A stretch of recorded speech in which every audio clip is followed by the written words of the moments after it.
Hello, everybody. Today we have the legendary Kev Pert from Lights Out, and also from this really small team called Luminosity. How you doing? Doing good. Glad to be here. First time on podcast, so I'm excited.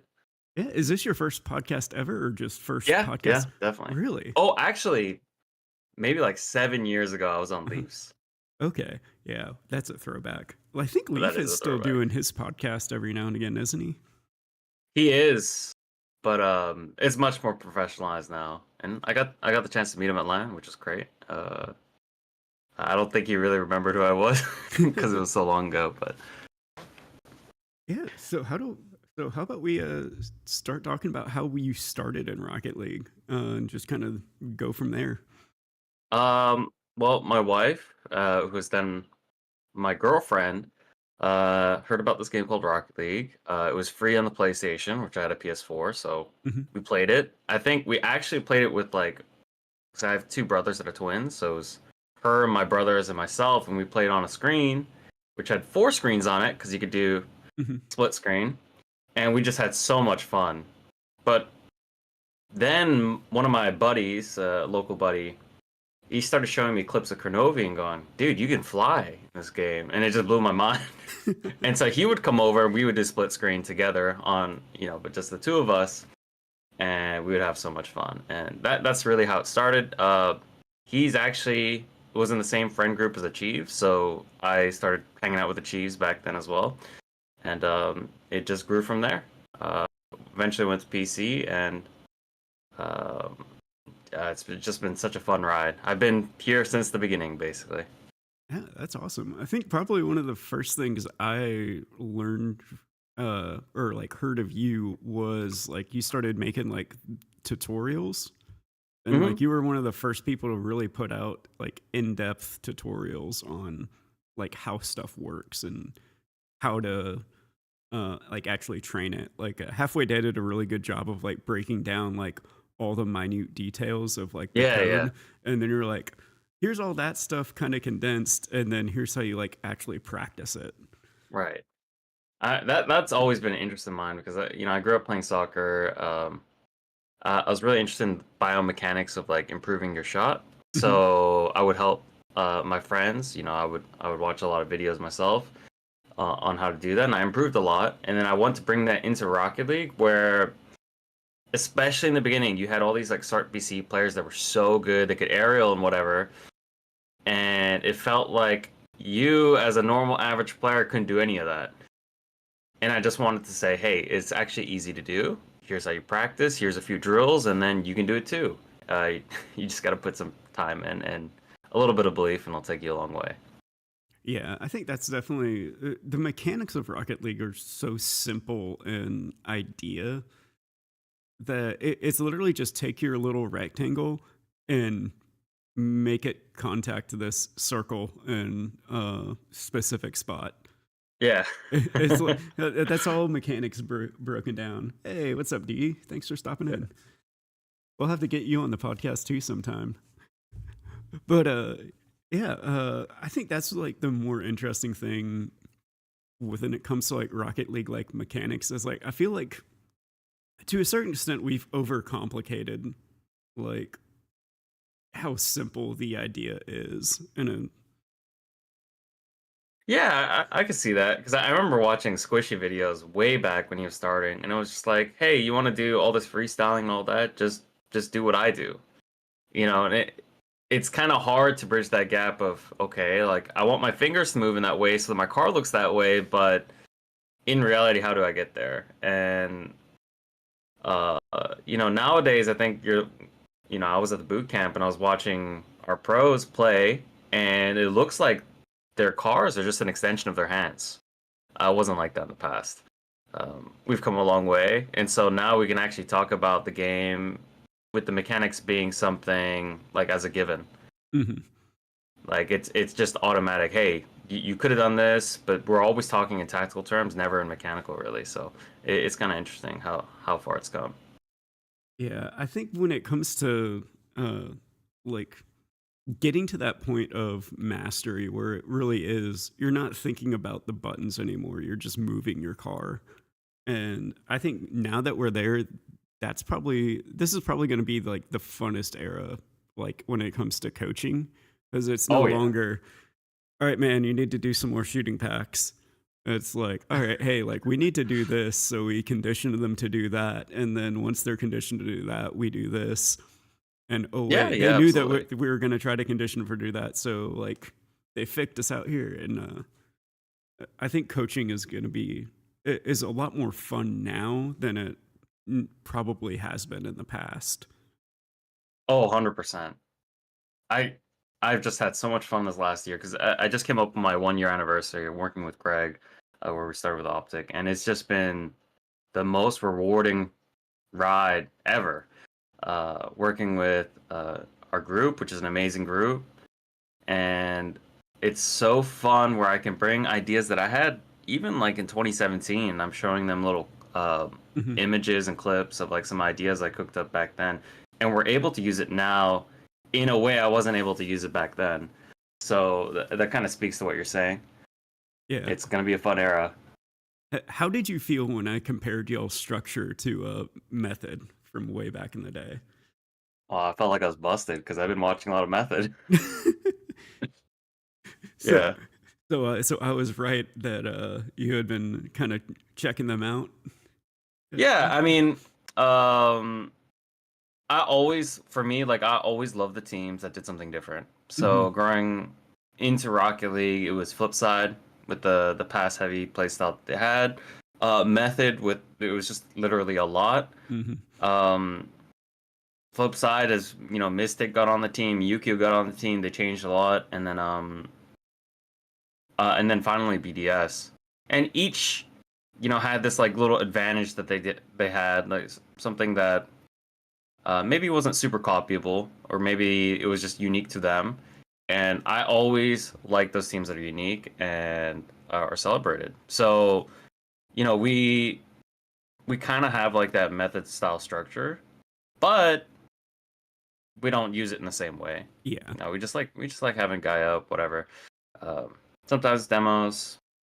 Uh, it'd be nice to have that ability that a lot did because he was scoring some insane redirects, but Other people I can think that's a aerial bygone besides era. him now. Yeah, everyone can aerial. Yeah. Everyone can cover those passes. So passing has actually become less of a focus over the years. Yeah, I think it comes in like it's more of a conditioning tool now than it is necessarily like a go-to strategy. Like Yeah, yeah, like you got to pass enough to where okay, we can't commit to this guy. Because if we yeah, do, yeah. then we're leaving this other guy in a 1v1. So now it becomes more like, okay, I've got to trust my teammate to win this 1v1, or at least in a position enough to cover if that doesn't go well. No, that Yeah. makes total sense. Like it, That's pretty much how you have to look at the game these yeah. days. I was talking to Jane Apps, and I was asking him how G2 progressed over the years, and he was talking about the second to third pass, and I was like, wow, Hmm. he's been a pro for a long time. Yeah. It didn't hit me until he said that. Yeah. I think when it comes to like the systems talk, here comes the train, by the way. Everybody say hi to the train. But I love this thing because it's literally, I don't know if you know much about audio, but it's literally 90 dBs at my microphone. Yeah, I mean, I can hear It, a little bit, but yeah. not too bad. Noise canceling technology does a great job. But so when it comes to like systems and stuff like that, that's kind of been like the big talk between like all the coaches, especially on this podcast, is like, how do we start to name them? Like, I know I've got kind of like my language for it. And I feel like as we start to name, like, at least like the general structures, like, I think that's where we can really start developing players and having like the NFL red zone type stuff. So, like, the structure that you guys use, I called like a spread, just because basically you're like just spreading across the whole field. And then like the cover two, like the BDS style, because it looks like, you've got two safeties basically at the midfield. Stacking, I just stole that straight from Ronskin since he came up with vertical stacking. And then stretch is kind of like my thing, I guess you'd say, or basically just sending in that really wide second man. Mm. Uh, and so like all these structures are starting to get used more and like more and more refined. Uh, like how do we capitalize on that, like for the community? And like, have you come up with like your own terms for any of these things, or like has it Yeah, I always just mean, been like this general like first, second, third? I think it's always been first, second, third. Mhm, Um, and then you talk about the rules within them, and mhm, that's good enough for me.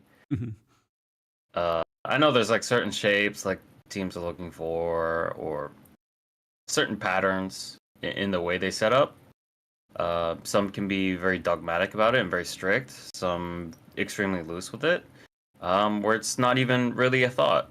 I think we're more in the latter, where we don't really think about those things too much. We just kind of keep it simple. mhm. Simple instructions for the players so they can interpret the game they want. Yeah. So you're definitely more on the improv side of it as opposed to Oh, like, 100%. yeah, Yeah. like here's like the general space you're supposed to be in, like here's the things you can look for, and then Yeah. very improv heavy on the field. Yeah. Let's not have third man in their box or in Mhm. front of their goal, but, Yeah. you know, like within limits. But Mhm.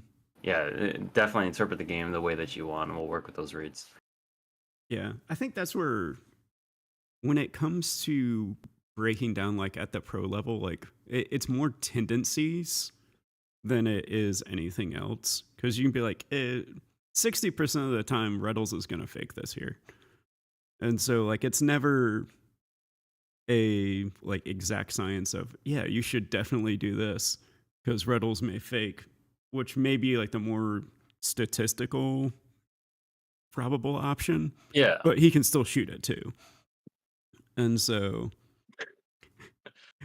Y- Yeah, I can see that side. Yeah, no one's going to do anything 100% of the time. And it just comes down to read versus read, mhm, where Ruddles is going to read the defense, but then the defense is also going to read, and just how honed their anticipation is. And if they're aware, like if they scouted the replays a little bit, they might know a little tendency that might help them in those moments, but those moments go by so quick. yeah, So, yeah, how important is the scouting? I'm not sure. It's about the habits that you build in ranked, in mhm, scrims, in your preparation, your replay review, that really make you ready for those moments. yeah. And I think that speaks to like the difference between like the micro and macro as well. Cause like there's the micro of like that specific situation, but then Mm. there's like the macro of what is the team trying to do as a whole? Like, where are they basically trying to get the ball so they can do what they want with it? Yeah, yeah. I mean, what's your approach in tackling the micro versus the macro? Uh, I think it's easier to coach one macro and then like make adjustments on the micro Mm. versus being like, hey, do the same thing except position here differently. Because I think when it comes to like conditioning opponents or getting a read on what they're doing and what they're trying to condition you to do, uh, keeping that same micro or keeping that same macro like hides the micro decisions more. Yeah, yeah. And I I think would it's agree with also that. easier Yeah. for players to be like, oh, same spot. I just need to bang the ball versus control the ball. Got it. Yeah. I don't So, know. We just leave so much up to the players, you know. mhm, Me as coach is like, we do a lot of tactical work, mhm, but a lot of that was done in the off season, in yeah. split one. I've actually peeled back from that side quite a bit, and we focused on other things, you know, the mental preparation, the mechanical preparation. Mhm, Um, so I haven't done too much of that recently, because I feel like the team is playing the way that we want. We're yeah. attacking the way that we want. We're defending the way we want, and it's about refining and refining those habits. So, but in general, when I do approach, it is okay. Let's get the broad strokes first. This is Mhm, kind of how we want the game to look, and then we'll work with each player on the micro things that they need uh, to make it look like our ideal. yeah. And I think just as like as a team gets more comfortable with like the structure that you either give them or like decide upon as a team, Hmm. like the beginning is always stricter than once they get comfortable with it. Because then it's Yeah. not, it's like, hey, like we're going to run this thing a couple hundred times. And then it's like, okay, now you see how how it works. Like now you get the rules enough to know when to break the rules. Yeah, yeah. It's like being a musician. You Yeah. got to know the theory, Yeah. and then you can go on your own. You can improv. Yeah. So are you a musician as well, or? No. I mean, I play a little bit of guitar, but like my brothers were uh jazz performance majors. Ah, So I come from family musicians. yep. That's I, my family pretty much all ended up on the tech side of like theater and music, which is Oh, okay, cool. yeah, which is funny. But we've had quite a few interesting shows over the years, that's for sure. But I guess what made you want to go like from, or I guess like you started out. What was your first team? Was what, Lights Out, or It was there was Lights one? Out with Greg. Well, Okay. it was a team called Evolve, Hmm. and Greg and I were on the team. And then we're like, well, let's split from this because we have some ideas about how we want to run things. You got to keep in mind we're 25 years old. Hmm. We're playing a video game, or I think we're 24 at that time, and we created Lights Out, and we're like, okay, what? We had all these crazy ideas about how to play the game. We had basically 8 players competing for 2 teams. Hmm. Um, uh, working together, trying to help each other out. And we're like, okay, well, let's do like in-house 6-mans. Let's do in-house replay reviews. And it was like this collaborative effort, in theory, that would make everyone better. And we had lots of players cycle in and out. I mean, we had some great players. Greg was obviously a great player who cycled out of that. Um, we kind of had a falling out, which we patched up over the years. But then we also had Aeon, who Hmm. made RLCS. Didn't play in it though, but he made RLRS a few times as well. And Delta, who's on Boulevard right now, who was on Dignitas last year. So that's also a success story for us. Um, and that was kind of the idea, is like this collaborative. Even if one team's better than the other, they're helping the other team out, and then that team, it's like iron sharpens iron. Hmm. They get better and they help you out, and that's what Lights Out was, and it was a really good place. Great time in my life. Yeah. So it was like the NA version of France. Yeah, Yeah. yeah, you could say that. So what made you like transition from like being a player into like the more coach focus? I think it was BDS Hmm. because they had made the game so interesting to me, because it's a team that comes from RLRS or RLCS, immediately dominates the best teams in the world. And this is the COVID era, so they never played at the NA teams, but I knew their quality. And we were emulating them, and we had gotten great results myself as a player. We were beating rank A and rank X teams as a rank B plus level team, which was great. But I also realized, I'm getting a little older. Oh, got my cat here. I'm getting a little older. My mechanics aren't as good as some of these pros. These pros are getting insanely mechanical, and I think a lot of people realized that over the COVID era, that they were falling off, myself included. So I was kind of in this weird spot where I was like, okay, I'm gonna coach some lower level teams, see what I'm made of, see if I can help them. Coached Japan as well a little bit, and then the optic thing came up, and I had reached out to Greg and said, hey, like I'd been working on the last year on basically, some theories that I'd come up with about demos, about how we could be more aggressive, how you can play more offense instead of playing defensive. Hmm. Would you want to hear me out? I think it might help you out. Just from that standpoint. And he's like, yeah, sure. And we had a talk, and we talked about it, and he's like, what do you want to do? Like, do you want to be my analyst? Because this seems like something you're passionate about. And I was like, sure. And then we just went from there. Yeah, I'm trying to think when. I think it was the third. It was either the second or third split that I ran into Greg in Lawler's chat, and I was just like asking questions because this was like at the beginning of me coaching, and I'm trying to remember exactly what Greg said, but he said something like, "Yeah, not everybody sees the game like as tactically as you, and like sees how far like is left to explore from that angle." And I was like, Yeah, "All right, yeah. sweet, I'm onto something." And then I think I started coaching the WCB shortly after that, or around that same time. And I was trying to get the team to like understand some concepts, and I was just like, I know I'm not the greatest player, but let's hop in rank together. And we were like, cool. Uh, so we hop into rank, and out of all the people we queue into, we actually queue into you, and you faked the life out of me, and they all were dying laughing when it happened. Oh, really? Yeah. uh, but it got them the idea of just like, okay, like even if your teammate gets faked, like the same thing's accomplished, because we were also trying to get or I was trying to get them to understand that like BDS type concept of just like, hey, wait for something to happen in front of you, and then like if it goes to the left or it goes to the right, like it doesn't matter because we've got somebody there. Yeah, Like yeah. that whole general philosophy.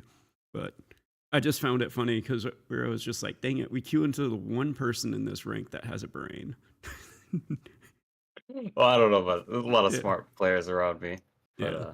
But the next game, we absolutely destroyed the team. mm, mm. But I think that was our first moment of actually like meeting each other, which Oh, I cool. find I funny. have no Like, memory. I yeah, played, tens of oh thousands of yeah, ranked games, so yeah. hard to But, remember.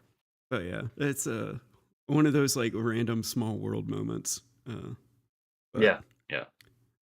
But yeah, I guess what is it that uh, you have learned, not just from like the tactical side of things, but just it's one thing to have the knowledge, it's another to be able to transfer that knowledge to players. Like, what's the thing that you've noticed, like when dealing with players who aren't necessarily like, I don't want to say like long term thinkers, but like tactics is still so new in Rocket League for the most part, or at least like at the level of Mhm. depth we're taking it. Like, what's the thing that you've noticed about players and like getting them to understand these concepts? Like, well, I think I was blessed with the players that we had because Reddles was under Chrome for years, and mhm, then MB was under Mystic, you know, uh, a Flipside and Northern Gaming. So those two had a background with coaches that, and they thought about the game a certain way that I really liked and enjoyed, and I wanted to emphasize more. Um, but I also thought they were being constricted a little bit, and that their role was a little bit too defined, and it mhm, didn't leave that room for improvisation. So, and on my side, I had been basically building the language and expertise of my coaching for 7 years. So I'd come in, and it was easier to transmit my thoughts. However, I'm working with professional players, so that was a challenge in and of itself. I'm coming in, total random. They don't know who I am, and that's where Greg really helped bridge the gap. So whenever we did like individual replays or anything, Greg was always there, and he'd say, "Hey, like this is the idea we're trying to get to," and they respected Greg, and through that they respected me. And as they came to listen to my ideas more, and we built that rapport, and they saw that it worked, then there was that buy-in, and then that coaching was a lot easier. And credit to them because without without their buy-in, nothing would have worked. yeah, I think that's a very similar story with me and Nick. Just when he brought me in, he was just like slowly introduced, and like I slowly started to figure out like the mindset's also different. Like when you're dealing with pros versus uh, like even like rank B players. Oh Like yeah, they need more proof than you say this, and you're a person that has quote unquote authority. agreed. Yeah, proof is huge. I would Yeah, have hundreds of clips at the ready that I yeah, could show them if I needed to. So yeah. I think the hardest thing for me starting out was just like there wasn't really any clips of what I was trying to show. Uh, And so that was like the more interesting part, just being like, hey, this has been purely theoretical and like numbers based, and being like, but if we calculate this out and then factor in human reaction time, like we can win this, you know? Uh, I mean, that's tough. That's tough if you don't have proof. Like it's a theoretical thing. You know, for me, I was lucky because I'd come in and say, hey, like, wait, we're not even defending the way EU defends. You know, we can steal these things that Extra is doing or Monkey Moon's doing in how we protect the net. And then they go, there was pushback already. It's like, like I've learned how to do it back post for my whole career. Why would I do that? And then, you know, it's like, hey, just give it a try. And then once you give it a try, you can iterate because you could show them their attempts from scrims, and you show them clips, and then and from there you have a bridge to go to where you want.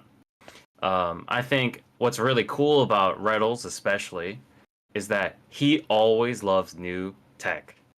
He wants, when he sees something new or he sees something that someone else is doing, he wants to do it himself, and he wants to see if that's good or if it's bad. He's an experimenter. MB's the same way. In a way, Cheese is the same way too. So we have these three players that are like, okay, we're gonna try this new idea, and then because they're willing to do that in high pressure situations, even it gives me something to look at, and I go, hey, this is really good. How about we think about the theory behind this, why it's good, and then we can take the play style somewhere unexpected that I never expected, but that's very exciting. Yeah, I think when it comes to like the experimentation, like as bad as it was to not have communication until like 3 weeks before the season started, having this off season allowed teams to really experiment with stuff. Oh yeah. Like, and I see the teams that didn't go through 80,000 roster changes, and like really were just like, hey, these are the group of people, let's figure stuff out and experiment. Like I'm seeing those are the teams that are doing the best. Yeah. Like I know M80 went through a lot of like different iterations because that was like built by Nick, but you know, we always had the core of Rattles and MB, and you know, playing with AJ was great. Like AJ's such a great mechanical player that carried us quite often in the spring. But we always felt like there's a special connection between the two about how they wanted to play. They saw the game very similarly, and it made sense to try to find that third that would fit that and would see it the same way. And with Cheese, like there's a special connection between MB and Cheese that I can't understate. Like they just get along so well. And he's like that glue, and he fits, and like you say, like we created some magic because we're working so hard in the off season about refining some ideas and experimenting and seeing if we can push the game in a different direction. Yeah, I think that's the fun part now is the Rocket League meta, like I feel has kind of been stale for a while. Like we had like just have the slightly more mechanical player in like the first like 6 or 7 seasons. And then BDS has kind of showed up, and now like the cover 2 European style is like taking over. Yeah. And then you guys are bringing back like the old school method structure, but doing it in a new way. We're trying to do something that's, I guess, more new. It's definitely novel. new. Yeah.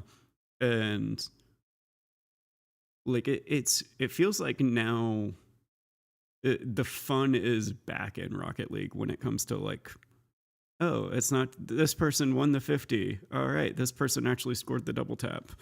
Like there's more creativity now, like in the prep as well as like on the field. It feels like. Yeah, no, I see it because we went to Copenhagen, and I see the APAC teams. They're playing like Luminosity. Yeah. I see some of the like KCP. They're playing a little bit like Luminosity with their off field with their bumps. So, but EU, everyone plays the same. I don't know if it's just the French thing, but we scrimmed some other teams like Top Cougars, Magnifico. Everyone plays the same, and I think like in NA, it's very exciting because Dignitas has their own style. You guys have your own style. Luminosity, SSG, Genji has a very unique style. G2 has a more EU style, but it's unique. It has that to tinges of NA. Yeah. Yeah, and it's got the flair of the players interwoven into it. So from a game plan standpoint, it makes it very tough, but it makes our players much better because you're thinking, okay, we're playing M80 next. We know they're gonna do this. It's not gonna be at all like OG. They're like polar opposites. Yeah. But you have to prepare for both. Um, in EU, like once you prepare for one, you prepare for all. So I feel like NA has got this. Like we celebrate the individuality of each team, the uniqueness of each team, and that's what makes the competition so exciting here. Yeah, and I feel like because EU is so similar and like they all follow that at least general philosophy that's the same. Yeah. Once NA figures that out, like as a whole, like I think like we're gonna have like a continued period of more dominance versus like because it seems to come in waves of like this style becomes meta and then this region finds something out that Mhm. beats that meta and then they stay on top for a little bit and that's just across esports in general, not necessarily uh, just Rocket League, but that's a thing that I notice is like the play styles in NA. Like I feel like to a certain extent we're almost too diverse. Maybe. I mean, EU definitely benefits from that consensus opinion about like this is how the game should be played. Mhm. This is the best way of playing it. We should pressure like this. We should play to create a higher percentage chance. Whereas I might look at it and go, well, why don't we just demo and create one really good chance and score one really good goal, and then maybe score a kickoff goal somewhere else. You win 2-0. At the end of the day, like systems and none of that matters because the win condition for a game is you just got to score more goals than your opponent, and you got to win 60% or 57.14% of your games if it's a best of 7. Mhm. That's it. So you could lose 10-0 in one game, win 1-0 in another, and that's 1-1 in the series. So what really, like a system is really about thinking about like increasing your odds of winning a game. Yeah. And so they have that consensus opinion. It's like, hey, like we can win like maybe like 57 to 60% of our games playing this way. But that's not going to win all the time. Maybe some other system's going to come along and say, hey, like that's going to destroy that system. If you guys have no adaptability, then you have no chance. And that's how a team like OG comes up and surprises everyone. That's how we do things too. So Yeah, and I think it's the percentages it goes like with this system works 60% against the time against this system. exactly. And then like that's where as this idea and stuff like propagates, like we're gonna have like full playbooks, it feels like moving into like the future. Like it's not gonna be good enough to just be able to play BDS's style. Like you got to be able to pull that out like middle of the game for when it's the right situation, and then you got to switch to maybe a luminosity style because they've adapted, and I think it's going to get a Maybe. lot more fun because of that. And as because like to a certain extent, like we're still in a game where it's about outpacing the other team, even if it's just by like that quarter second to get that shot on net that they're just a quarter second too slow to get to the top left corner. Like, I think once we start to pick up that speed, like even more, like it's going to be okay. We got to do this against this, and that's where we're going to start to resemble other sports where it is like system versus system. Maybe that it's a lot of tactical instruction and the players are in the moment and it has to be simple. So I think that's why most teams have like a defined play style. They might have a second play style that they go to, especially like the defensive teams that are quite good. Like for example, C9, they're very defensive. Yeah. And like they're very good against G2. They're very good against us, but because those teams are trying to attack them. But then they might need to play a certain different way if they're playing a weaker team, like in the qualifiers. So, most teams will have like one, maybe two if they're more of a defensive team. But in the future, who knows like how much information a player can juggle, Hmm. and it still be beneficial for them. It'll be interesting. Yeah. I can't say I know. Yeah, this is just my hope, just like as a coach. Like, I hope it gets to that more tactical side of it so we can have more of that like NFL red zone type stuff where Oh, I mean that's we're awesome. breaking Yeah. it down. Like, that's, Always hearing about that. yeah. Because I think we need more segments and I think like we need more language. And I think like that's, even if it's not necessarily what the players are thinking about in the movement, like in the moment, like, oh, we're doing a cover two cherry second delay or something like that, like some super technical name for it. Like, just having some sort of language around it for like discussion purposes. So people like me and you and super fans can nerd out about like all the micro details. Yeah, yeah, for sure. I mean, I feel like there's this room for the casual fan to understand that a little bit more. Mm-hmm. Whether it's like the analysts on the desk or the casters, kind of guiding them through that. I remember at Cheese used to have great segments about, Mm-hmm. you'd break down little moments of the game and talk about, what kind of principles of play he saw from the teams, and I think that's something the casual fan can benefit from. And I hope the game gets to a level where we can do that because that is exciting. But I never want to sacrifice the individual aspect of the players, how they read the game. Um, I always celebrate that. Yeah, like there's that healthy balance between like the micro and the macro. Yeah. But I think also like also just for like ranked, like if you can have some understanding of like the macro and be just like, okay, like this is what this team is doing in this situation, it's much easier to think versus like, oh, I'm second man, I should be playing best case scenario. It's like if you're a newer player or you haven't Mhm. had a lot of time in the game, like, oh, best case scenario is to sit 2 feet in front of the net and hope it falls on me. Yeah. Versus like, oh, like my teammate's challenging in the corner and like they're not jumping, they're just driving straight at the ball. So that means the ball's probably going to pop up. So maybe I should sit behind him on the wall because the ball's going to go up high. And it's like, oh, like that's a cover two type structure because I've got my teammate over here. So now I see if my teammate's driving just straight at the ball in the corner, I can be here, my teammate can be here, and cool, we've got it all covered. Pun intended there. But like I think having like that type of general concept will explain to the public like all the micro decisions on like how to challenge and when to challenge and all that stuff may not be communicated well or like even necessary for somebody to understand. Mhm. But they can then take that into ranked and also like they can see it on the field and they can talk about it because like, oh, this worked out so well, or oh, this defensive player did a really good job of winning that 50 by keeping it exactly still and not letting them get that pop up or whatever it is they're trying to do. Yeah, I can see that.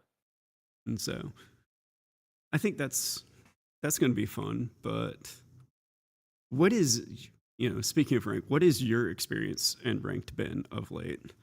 Like, have you felt it getting worse like everybody else, or has it been you just haven't been playing it much? Or To be honest, I don't play it much. But the level's pretty good, I would say. I'm usually one of the lower mechanical players, even though my mechanics are quite good. One of the lower mechanical players in my rank, so yeah, I'm always impressed with what my teammates can do. The game has come a long way because I remember back in the day, I was in gold 3, so it was like the second highest rank, and you just push the ball up the Kona, and then the ball would loop over the net, and that was like a guaranteed goal. And it's crazy to see how far the game has come and how good the players are, and I appreciate that a lot. It's a joy, and a lot of times I've had pros come up to me, say, "Hey, like I used your packs. I learned how to get good at this game. I learned how to aerial because of you," and I get that in ranked all the time too. So it's mostly appreciative. Of course, you're gonna have like the toxic experience every now and then, but Yeah, I don't let that bother me too much.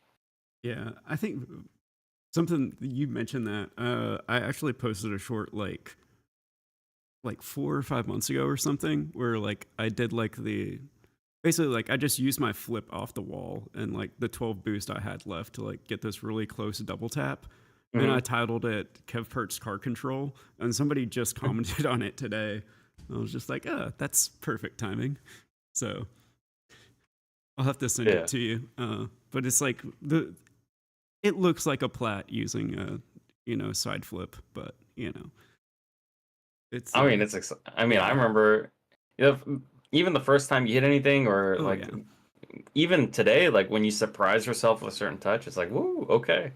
That's fun. That's exciting. Oh, and I can control my car a certain way that I didn't know I could. Hmm. That's exciting. Can I do it more? It's like a drug. That's what makes this game so great. Yeah. Speaking of other things that you're well known for, your camera settings. You have recently changed them, I see. It's no Yeah, longer I'm coming just down using from Zen Google settings. Earth. Yeah. Uh, I've been using them for about a year for the most part, just because once I started coaching Optic, I wanted to Hmm. relate to the players a little bit more, so I want to see from their perspective. Hmm. And then also when I was in Boston, Zen just went off, and I was Yeah. like, okay, like how doable are some of the things that he's doing? Can I do them? Um, how would I get there? And then that's helped me improve a little bit. Something that miss, like I would never ever get faked on a ones kickoff ever. Oh They would yeah. do the soft shoot, they would do the fake. I would just shoot over them, or the 50s were so good. But air dribbling is very tough. So, Yeah. but it's still enjoyable. I learned how to air dribble on 130 height -8 angle, and I regret putting myself through that. Oh no, it's very tough. I was in 180 height, -8, so but Uh, I was able to do it. yeah, I think.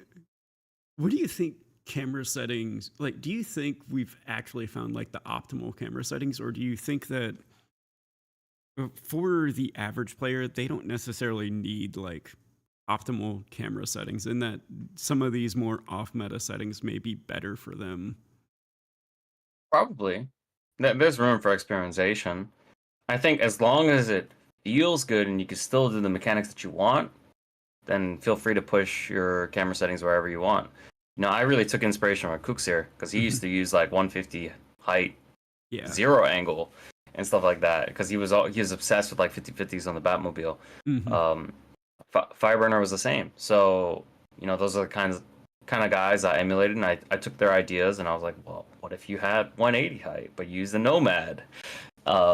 So you're like this big block of a card. You could just like dominate all the 50s and little interactions on the ground. But maybe in the air, you're not as good. So you have to play a little different. Um, Maybe for pros, like they can find out, hey, I get a lot more awareness, and the game looks like it's slowed down if I increase the distance, if I increase the height just a little bit, or the stiffness a little bit, and then I can still do what I want, but I get a little bit more information. Like, what's the trade-offs there? Um, Yeah, or so putting something it to in explore. closer camera settings and just trust your teammates to get that information. And when you're on the ball, like you can be even that much more precise with your touches. True, true.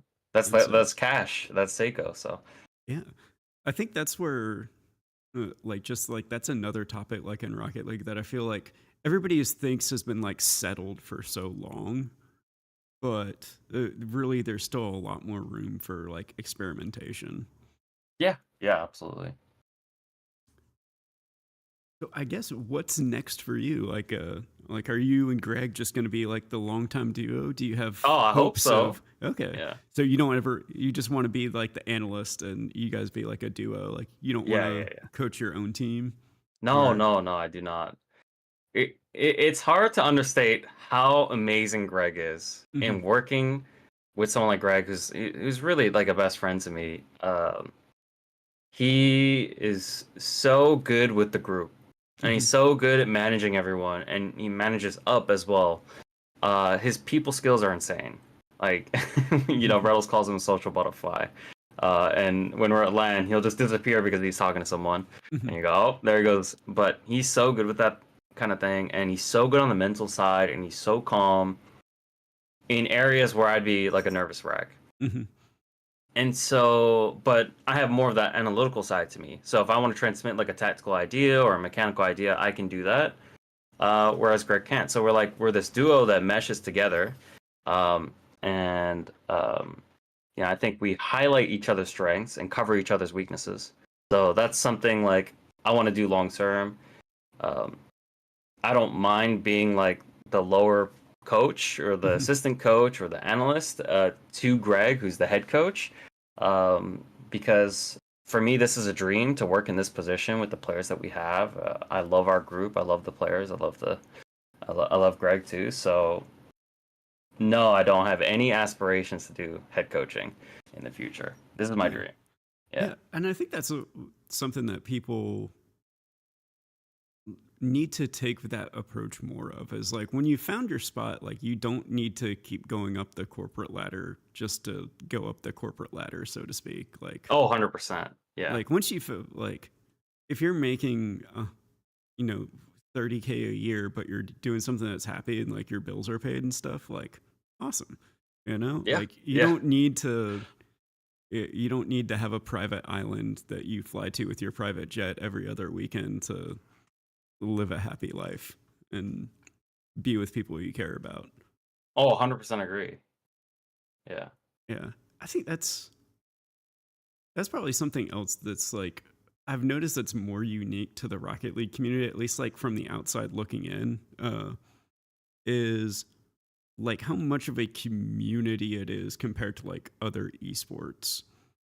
Like, because we rarely see beef like on Twitter, like almost to a point where like I want to rile things up just so we have like some fun storylines, like we don't have like a Conor McGregor that's trash talking. Like the closest we got was Calm, and he was only doing that to draw attention away from a rookie teammate. He's not actually like that toxic. He was being a big brother, but like it's a weird dynamic, like being friends with people that like you're competing with, and that's something that's really unique to the Rocket League scene, I feel like. I think so. I think there's this mutual respect. Teams do change and shuffle, so a lot of times like those can be beneficial if you're a pro player and you're like, okay, like I'm friends with this guy and he doesn't have a team and I don't have a team. Let's team up. I think that's how Reddles and AJ got back together for Optic. Sometimes it's I think the remnants of Rocket League being a small community game, and the pros had to stick together like that because they wanted a future for the game. And now we're on the other side of that, where we're a little bit more independent. We bring in a lot more money as an esport, but those relationships and that culture remains, and I think that's a good culture. I would much rather that culture than some like these FPS shooters. Oh yeah, that are very, very toxic, and actually embrace that. Yeah, it's just from the outside looking in. Like I kind of want at least like something. Like I feel like we need like the NAEU debate. Like it was a fun one to have for I think like 2 years. But for that to be like the only like talking point for First Touch for what feels like 5 years now. Yeah. Like I feel like we need, like, even if it's not like disrespectful, like I feel like we need more rivalries of some kind. Maybe France is like in position to do that because they have, K Corp and the tens of thousands of fans they have, and Vitality and Gentlemates, and so you start to get like that fan base behind a certain team. Hopefully these rosters, remain the same. I felt like last year, like I don't think only Vitality is the only team that didn't make a change. But I do hope like moving forward that we see rosters stick together for multiple years, like all three, not just two. The coaches are in a position to develop them and help them reach their goals. And you can get fan bases around these teams, and then maybe those rivalries form naturally. Just like back in the day, we had that rivalry, that trio of Cloud9, NRG, G2. Yeah. Kind of the Five Gods of Melee era for Rocket League. Yeah. it's I hope that the esport, like, I feel like there's still a little bit too much instability right now for us to get back there, uh, or at least get to the point where we can have that to where we can build teams long term. But I also think building teams long term will, instead of having to be like, we need to fix this one issue right now so we win this game, and it just be like Band-Aid league, like actual like coaching, like developing players long term, and it not just be Yeah. like, we need somebody that's like slightly more mechanical. So sorry, non-mechanical guy. We're picking up this more mechanical guy in hopes that we can win one more series, because they can flip reset like Yeah. Yeah. 0.01% more consistent than you, or whatever it is. Like I feel like that's the next step, is like we've really got to, one, set that example, but I think also that'll help the bubble scene a lot too, because like if Yeah. we have Yeah. more stability, like we could start to have like B teams and like development teams and stuff like that, over time Perhaps. Yeah. eventually, because I think that also will help the players develop more. Just having, okay, you guys are gonna try and play like BDS, and then you teach them how to play like BDS or that European style, so they like learn that, and you go, okay, this is what it's like to face an NA style out of that, or this is what it's Yeah. like to Yeah. face a Umanasi style. It's just hard right Yeah. now to do that. I know Roll Diz was talking Mhm. about like how he wanted that for FaZe, but like the level drop off is Oh, yeah. humongous. Mhm. And so, and I think that's the way that the esport is set up. That if you're not a professional player making a professional wage, you typically can't play the game full time. Yeah. So that there's that huge level drop off from pro to semi pro, which is where like a team like Koi was last year, where they're like Mhm. around 12th, or like Cloverity, even like they're making a smaller wage, and then just like the amateur level, where they're not getting paid to play. So that level drop off is huge. So having a B team, probably made up of like semi pro or Mhm. that amateur level player, is just not competitive at all. So hopefully we can get there one day. I really like the change that RLCS made with paying more players, like up to Mhm. top 128. I know like some of my friends have been very excited about that and they placed there. Um, but that's something for the future Rocket League. I hope we can get there. Yeah. That'd Do be you fun. That's a dream of mine. Do you think the skill gap really is that large, or do you think it's more just the teams are more developed as teams, as like the higher up you go? Or do you think it's, which way do you think it leans more? Do you think it's more on like the individuals, or do you think it's more they have an environment where they can be a team and they just happen It's to a bit of also both. be? I think a team like G Buffo, that's a Mhm. team that's impressed me a lot lately. They play like a team. Yeah. But at the end of the day, they can't shoot as well as the pros. Yeah. They can't, flip reset or control the ball in the way they want, so they're a bit limited in what they can do. They're on the right path. Mhm. That's how you should play as a bubble team. Yeah. You're gonna make main events, you're gonna get more experience, you're gonna scrim better teams, and then you have your path forward.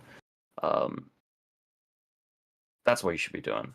But the gap is huge. Even though like they're the same rank some of the times and Yeah. like same MR band, it's when they show up in threes, like the team aspect is huge. It's like a huge difference too. Yeah. They're not used to. The pros have been doing things very differently for a while. And a player that comes in with 6 man's meta, I'm a rank X player, I'm 2202s, they show up and they just get swept, and Yeah. there's nothing they can do about it right now. Yeah, I think that's where that team discussion, and I think at least now, like the idea of you need to play like the old school Cloud9 is starting to finally fade, and like you just Yeah, need to be the yeah. most mechanical players. Like you do need the mechanics, but off the ball has become so much more important. Uh, and I think like especially y'all's style, I think has shown that more than anybody, like how effective good decision making off the ball can be. Yeah, yeah. Shout out Reynolds. Yeah. He was really the pioneer of it. And I think Brettles, I was talking to him recently about this, but I don't feel like he would have been a pro very long in EU.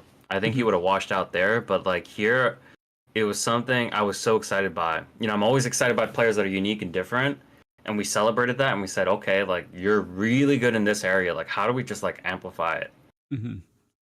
And luckily, we had another player in Calm that was dominating, and they had really good results on V1. So we're like, okay, like we can take some of the movements that he does here. Um, and then Reddles does it, and then MB's like, okay, I want some of the fun for myself. Mhm. Even AJ was doing it.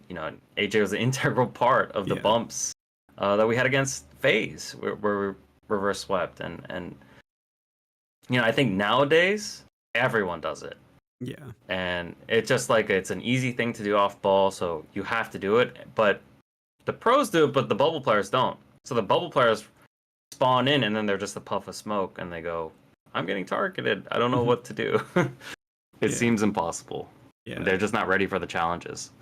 Yeah. I think, and it just goes back to like that old school way of thinking that I think is finally starting to die out in the bubble scene too. Of go and sit top of the box and then fight for it in the air. It's like, cool. If you want to go and sit top of the box, thank you for the free demo. Yeah, yeah. If you're not looking around, you're dead. Yeah.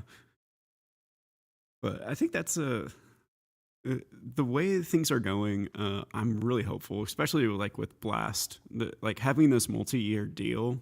Hmm. Uh, like that I think is huge for the stability, and I think especially with the communication that's starting to come out, even from Rocket League itself.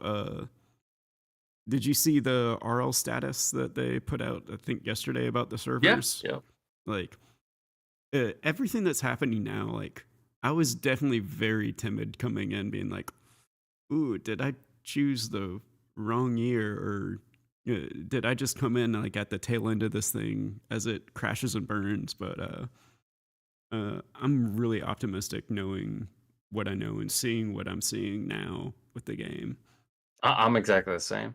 I think like this is like a reset year. It's more of Yeah, a down year, but I think in future years we're going to see it pick up. At least that's my hope, but that's also what I've heard. yeah, So I'm excited. I yeah, think the event we had in Copenhagen was amazing. It was smaller, hmm, but what was going on behind the scenes was incredible. Like yeah, any feedback we had for Blast, instantly it was solved. Um, to the point where we're asking questions like, okay, like why didn't you have it like set up that way at the beginning? But if that's our starting off point at the next LAN, with how we're approaching the rest of the hmm, season and setting up next year, then I'm excited. They already made changes to best of 5 day 2. That's huge. yeah, So we don't have a scare. We dropped one game once, and then we're, yeah, the other team started moving differently, and we're like, okay, that was a really tough series hmm, in a best of 3, and it yeah, wasn't just us; it happened to SSG as well. So yeah. I think this, not to disrespect what Blast has been doing, but like I feel this definitely still feels kind of like a filler, just have a season to have a season. Uh, but I think the way that they're handling it and like how quickly they're adapting, I think is like a big sign forward, because there's nobody that I've ever heard from talk about ESL like the way they've talked about Blast, like as far as like how responsive they are. yeah, yeah, definitely. There's a that personal touch that you get with Blast. I think I've been very impressed with them. Yeah, I think moving forward, like with the Rocket League scene as a whole, like what do you think the community, and by that I mean like the pros, the coaches, like content creators, like what do we as the community need to do to like do our part to like help grow Rocket League? Is like, do you think Uh, like at this point we're hmm. doing all we can, or do you think, because if we, I've always made the case like if we had the work ethic of like the melee community, like we would be a tier one esport. Uh, and maybe that's a little optimistic, Yeah. or pessimistic, depending on how you look at it. But I feel like there's still more we can do. But what are your thoughts on that? Like, do you think there is, or do you think?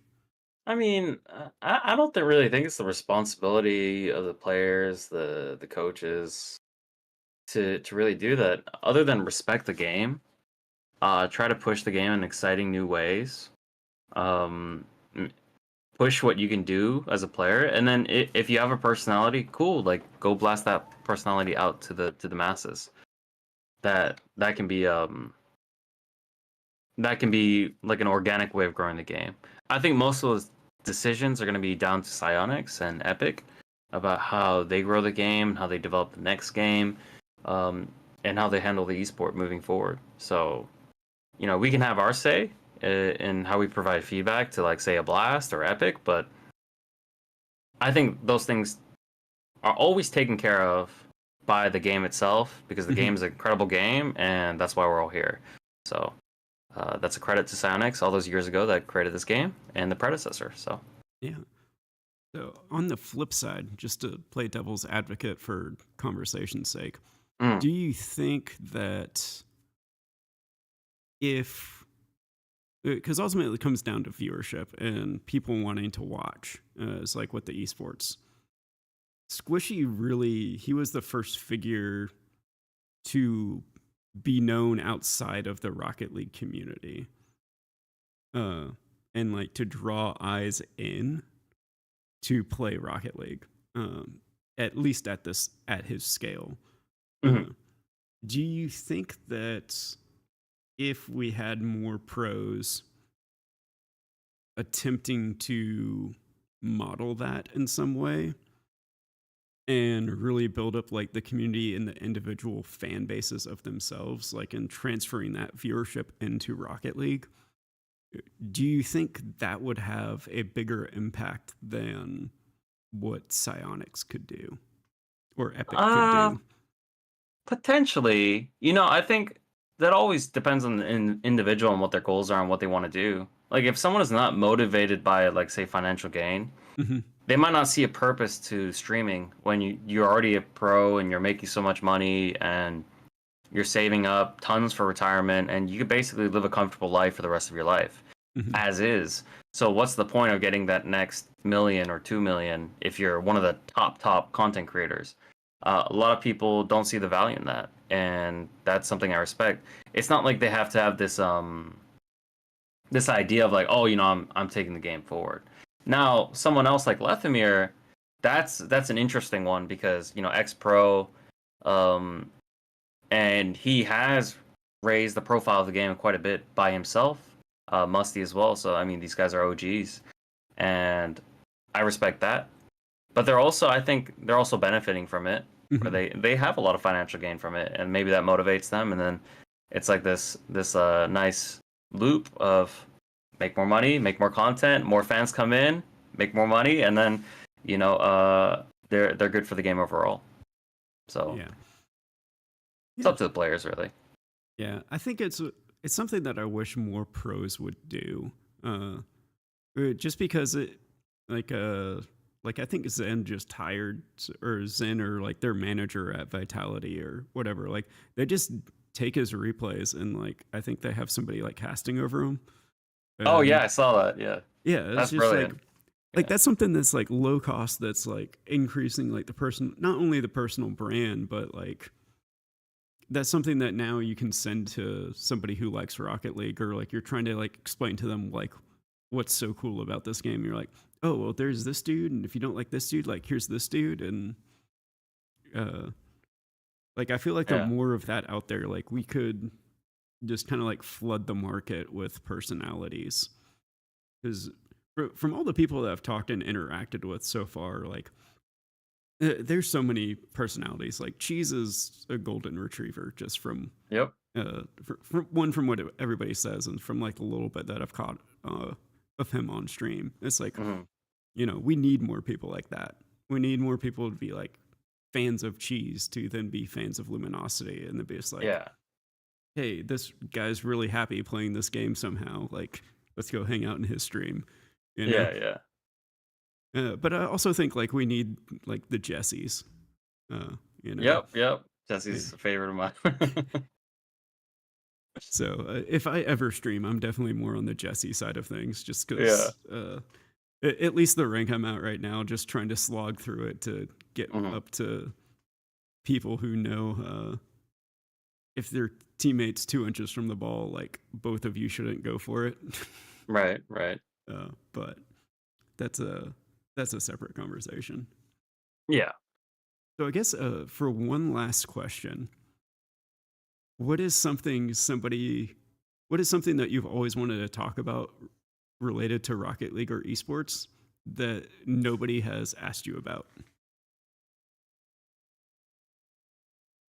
I don't know. Like for me, my whole life in the last 8 years has been Rocket League. So anything that's worth talking about in Rocket League, I've already talked about. I feel very fulfilled, I guess, in that. Um, someone like Greg, I can bounce the craziest ideas off of, and he goes, "Oh, like, hey, let's see how it works. We'll give it a shot." And some things we're like, "Nah, we don't want to do that anymore." It's like McLando was saying, it's a red light. Some things are yellow light. Like that's a maybe. Some things are, that makes us a lot better. That gives us an interesting dynamic. We'll take that forward, and the player's really receptive to it. But everything that I've come up with, I've talked about already. I've explored. That's just who I am as a person, I guess. Yeah, well, thanks for coming on. It's definitely been fun. We'll definitely have to hang out at LAN. So Yeah. Let's go LG and M80. So yeah, the two more unique play styles of for sure. NA for sure. So Well, it's been a pleasure being here, and thank you for having me on. yeah, thanks for coming on. It's been a lot of fun talking to somebody that I've watched for, gosh, probably 6 years now on YouTube. So if you guys haven't checked him out, I'm pretty sure 90% of you are here for him anyway. But if you haven't, his YouTube is in the description. Definitely go and check it out and learn how to be better at Rocket League